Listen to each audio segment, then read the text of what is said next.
Hello everyone, I am Rod and I am the game design instructor for the Academy of Entertainment Arts over at Dixie Hollands High School. If you are one of my students, it's Mr. Flowers to you, and welcome to this video tutorial. Good evening everybody. In our last tutorial, we went over how to create our inventory, and of course have the, I've got the little bouncing betties in the way, how to draw the cursor in position with our mouse, and of course how to draw the cursor with the keyboard. Today we're going to look at how to drop the item out of the inventory using the keyboard setup. So let's go ahead and exit this, and we'll jump over to our project here. And what I want you to do is go over and make sure we are inside of the object game. Go into the step event and go ahead and scroll down to we are in the case in inventory. And scroll all the way down to the bottom of this, right about here where it says else, key timer. And right after that, we're going to make a new spot. Keep in mind we're above that above the break, and I'm going to go ahead and put a comment here and call this drop item. Now this is going to work pretty much the same way we used any other piece to talk to the inventory. We need the loop that governs that array. So right off the bat, we're going to write the loop. So for var ix is 0, ix is less than the number of slots in the x, ix plus plus. So that's the first part of the array. Second part, for var iy is 0, iy is less than the number of slots in the y, and then iy plus plus. Once we're inside of our array, we're simply going to add a key input function here. So if keyboard check, and I'm going to pick a key. I'm going to do ORD to use a letter key, and then inside of there I'm going to do quotes. I'll do the V key. You can do whatever key you like. Make sure we have the correct number of parentheses there. Open those braces.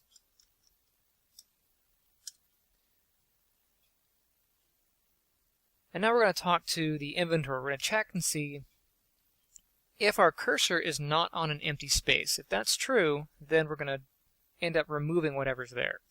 So we'll say if global.inventory open brace, and inside of here, inside the brackets here, we're going to look at the actual cursor's position. So inv underscore cursor x, comma inv cursor y, closing that bracket. And I want to check and see if our inventory's position, so our inventory cursor x, cursor y, is not equal to an empty slot. So that means that there's something there. So not equal to item list dot empty. So if our cursor is not on an empty slot, then we are going to create an item and drop it into the real world. Well, into the game world. So to do that, we're going to use an instance create function. But we're also going to wrap that inside of a with statement. So we're going to say with instance create. And we're going to use the depth function here. The x of this is going to be our player's x. So obj underscore player dot x, and then the y will be obj player dot y. The depth, I'm going to put that above the player, so I'll do a -1. And then the object we're going to create is our obj underscore item pickup. Go ahead and close this little window here. We don't need that.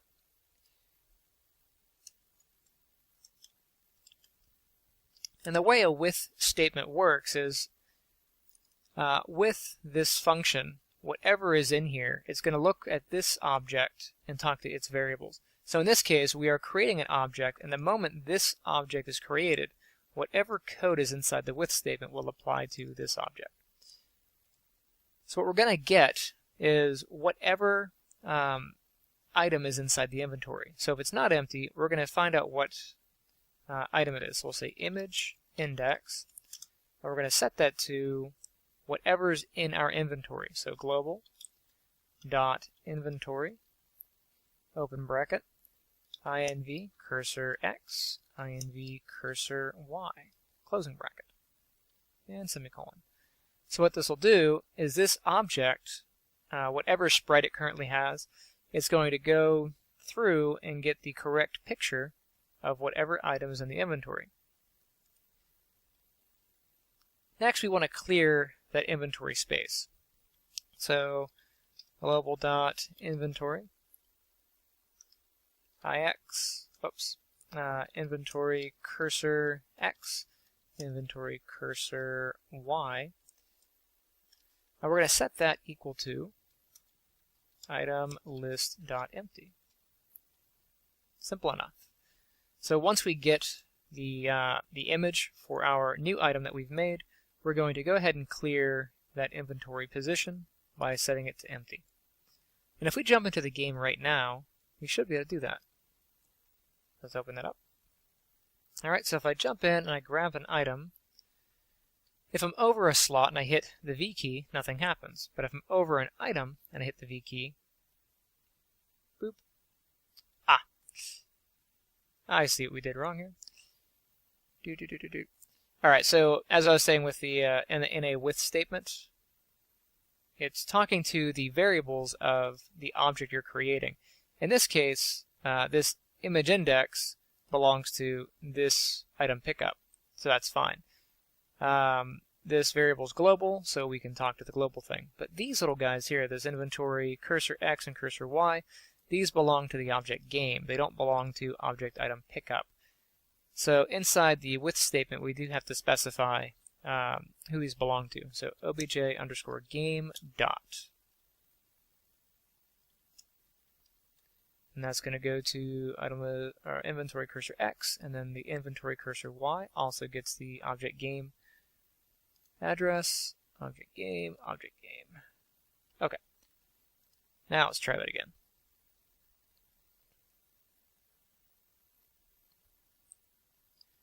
Alright, so I'll pick up the object and I'll go ahead and drop it. And you can see that we are dropping it, but if I hold down the V key, you see it appears here and then it goes back into the inventory. So what's happening is, as we're dropping it, it's actually falling right onto the player, and then the player is just picking it back up again. So we're in a perpetual loop. To stop that, we need to tell it to fall to a specific location. To do this, I'm just going to say, inside this instance create depth here, after the player's X location, I'm going to drop this item 32 pixels to the right. So, whoops, plus 32. And I'm also going to drop it above the ground here. So minus 32. And that should put it to the right of the player.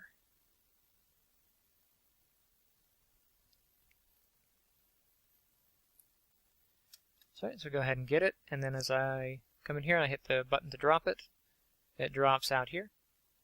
And if I exit the inventory, I can go ahead and pick it back up.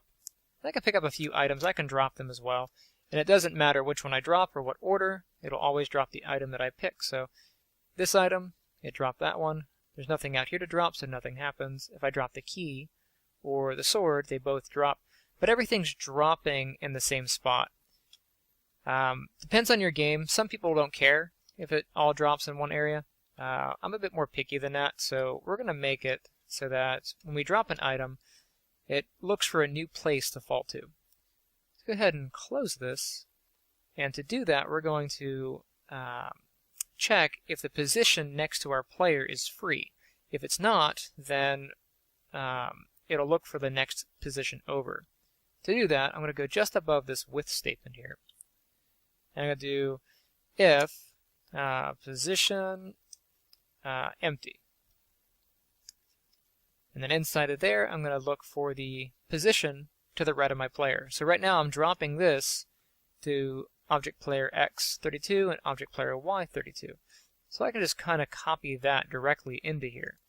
So I'm going to do obj underscore player dot X plus 32, comma, obj player y minus 32. So this will look at this position to the right of the player if there's a spot available. However, we don't want to just go to this position. We also want to check if there's a position after this that's available. To do that, I can really use my ix variable here because this is checking every item that we have. And as long as that position is free next to the player, it'll give us a spot. So I'm going to go down to here, and I'm going to say x plus 32 times the ix variable.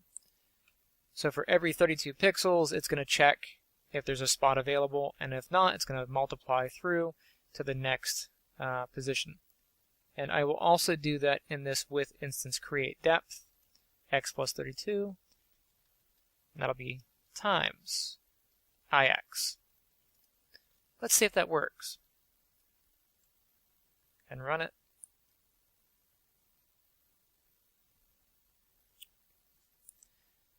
So I'm going to go ahead and grab a couple items. I'll grab that one, I'll grab the key, I'll grab this thing. And these guys are all in the way. Okay, so I'm going to go up against the wall here, and if I try to drop an item, it shouldn't let me drop it on the wall. See, it looked across and it says, okay, I can drop it here, but I couldn't drop it on the wall because that position wasn't free. If I go ahead and try to drop it again, see it's dropping all the items over there. Go ahead and pick those back up. Let's try a different location.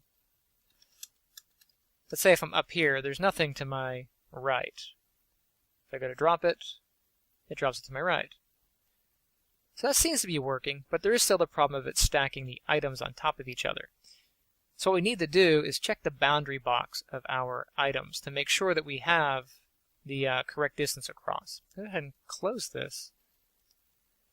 And I go to my sprite list here, SPR sprite list, and open up your collision mask. If you don't see it open, go ahead and just open collision mask.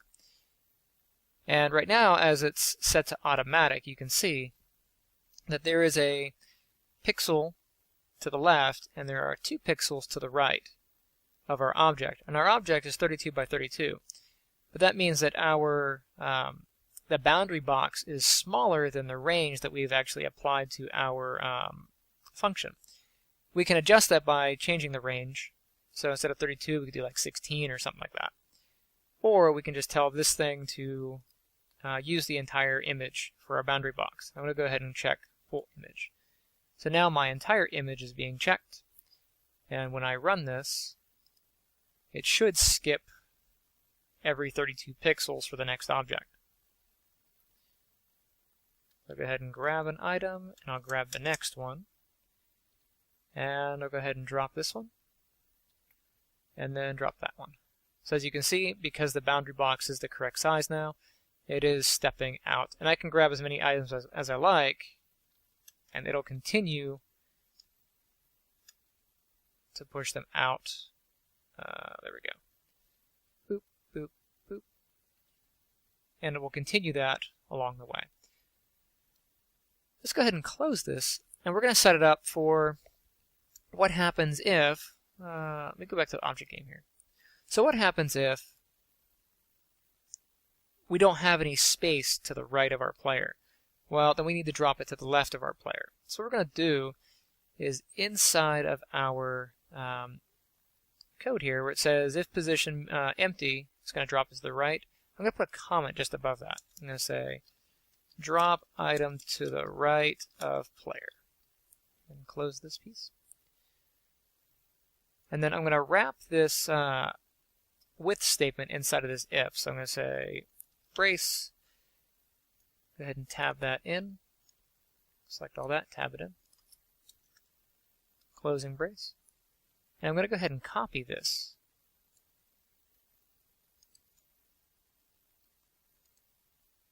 And then just after this if position empty statement, so right here, make a new spot. I'm going to do else, and then go ahead and paste that in. So this is going to be an else if. Go and tab that back. So else if, and above this I'm going to do drop item to the left of player. So now I'm going to just do this where it's subtracting the distance from the player. So object player plus 32, I'll do minus 32. And then inside the with instance create, I'm going to do a minus 32. So instead of going to the right of the player, we're going to go to the left of our player. Let's see how that goes.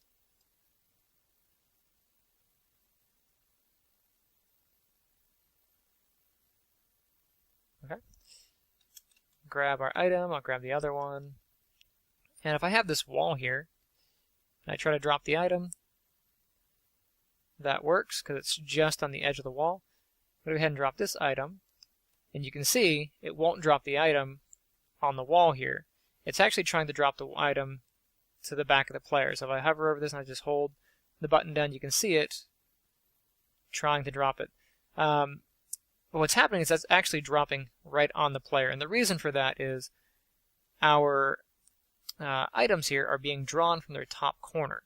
They're not being drawn from the center. So when I move this 32 pixels out from the player, it moves this point from here to there, which is halfway across my player, and of course the item is still on the player. I can fix that one of two ways. I can put the origin point to the center, but that would mess up how it's being drawn inside of my inventory, and I have to go compensate for that in the code. Or I can just do that here.